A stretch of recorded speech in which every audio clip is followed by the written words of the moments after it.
നമസ്കാരം. ഒടുവിൽ അൻവർ സ്വതന്ത്രനായി മത്സരിക്കാൻ തീരുമാനിച്ചു. ചിഹ്നമാണ് ഏറ്റവും രസം, കത്രിക.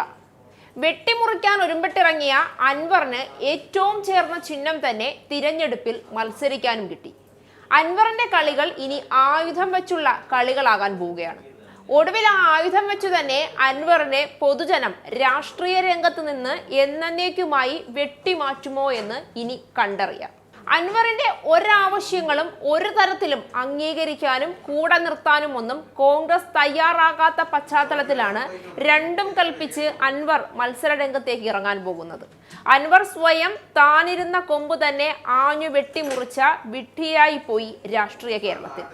ഇക്കരെ ഇരിക്കുമ്പോൾ അക്കരെ പച്ച എന്ന തോന്നലിൽ പിണറായിയെയും വെല്ലുവിളിച്ച് ഇറങ്ങി പുറപ്പെട്ടിട്ട് ഒടുവിൽ പുല്ലും പൂവും കൊണ്ടുവന്നു. പുല്ലും പൂവും പിഴുത് തിരഞ്ഞെടുപ്പ് കമ്മീഷൻ പറമ്പിൽ കളഞ്ഞതോടെ പിന്നെ അൻവറിന്റെ നില ആകെ പരിങ്ങലിലായതാണ്.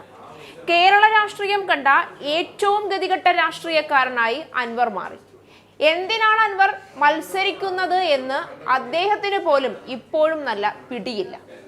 എങ്കിലും ഇനി പൊരുതി തോറ്റു എന്നൊരു പേരെങ്കിലും ബാക്കിയാക്കാമെന്ന് കരുതി കാണും അൻവർ.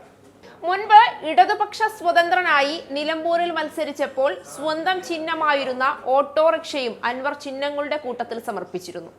ഇനി ഓട്ടോ കണ്ടിട്ടെങ്കിലും ആരെങ്കിലും വോട്ടു രേഖപ്പെടുത്തി ജയിച്ചാലോ എന്ന് കരുതിയിട്ടാണോ എന്നും അറിയില്ല. എന്നാൽ അന്ന് അൻവർ മത്സരിക്കുമ്പോൾ ആ ഓട്ടോ ചിഹ്നത്തിന് കമ്മ്യൂണിസ്റ്റിന്റെ ചുവന്ന കൊടിയുടെ പിൻബലമുണ്ടായിരുന്നു. എന്നാൽ ഇന്ന് ഓട്ടോ കണ്ടു പരീക്ഷിച്ചാൽ പോലും അൻവറിന്റെ അവസ്ഥ അതല്ല.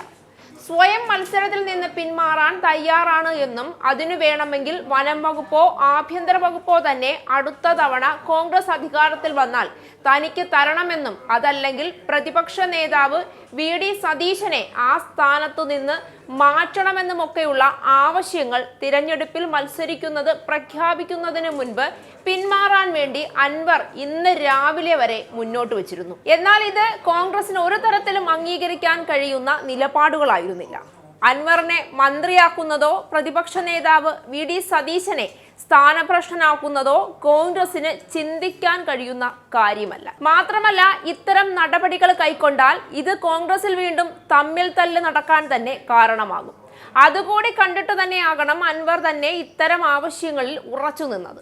അൻവറിന്റെ പാർട്ടിയായ തൃണമൂൽ കോൺഗ്രസ് നിലവിൽ കേരളത്തിൽ നിലനിൽക്കുന്ന രാഷ്ട്രീയ പാർട്ടി അല്ലാത്തതിനാൽ അൻവറിന് ആ പാർട്ടിയിൽ സ്ഥാനാർത്ഥിയായി കേരളത്തിൽ തിരഞ്ഞെടുപ്പിന് മത്സരിക്കാൻ കഴിയില്ല എന്ന് തിരഞ്ഞെടുപ്പ് കമ്മീഷൻ പ്രഖ്യാപിച്ചതിന് പിന്നാലെയാണ് സ്വതന്ത്രനായി മറ്റൊരു ചിഹ്നത്തിൽ മത്സരിക്കാനുള്ള തീരുമാനത്തിലേക്ക് അൻവർ എത്തിയത്. അൻവറിന്റെ ചിഹ്നം അംഗീകരിച്ചുകൊണ്ട് തിരഞ്ഞെടുപ്പ് കമ്മീഷൻ ഉത്തരവായതിനു പിന്നാലെ അൻവർ നിലമ്പൂർ ഉപതെരഞ്ഞെടുപ്പിൽ മത്സരിക്കുമോ ഇല്ലയോ എന്നുള്ള അഭ്യൂഹങ്ങൾക്കൊക്കെ ഉത്തരമായിരിക്കുകയാണ്. നിലവിൽ നിലമ്പൂരിൽ കോൺഗ്രസിന്റെ സ്ഥാനാർത്ഥിയായി ആര്യാടൻ ഷൗക്കത്തും ഇടതുപക്ഷ സ്ഥാനാർത്ഥിയായി സ്വരാജ് മത്സര രംഗത്തുണ്ട്. ഇവർ രണ്ടുപേരും കേരള രാഷ്ട്രീയത്തിലെ അതികായന്മാരായ രണ്ട് യുവ നേതാക്കന്മാർ തന്നെയാണ്. അവരുടെ ഇടയിലേക്കാണ് അൻവർ മത്സര രംഗത്തേക്ക് എത്തുന്നത്.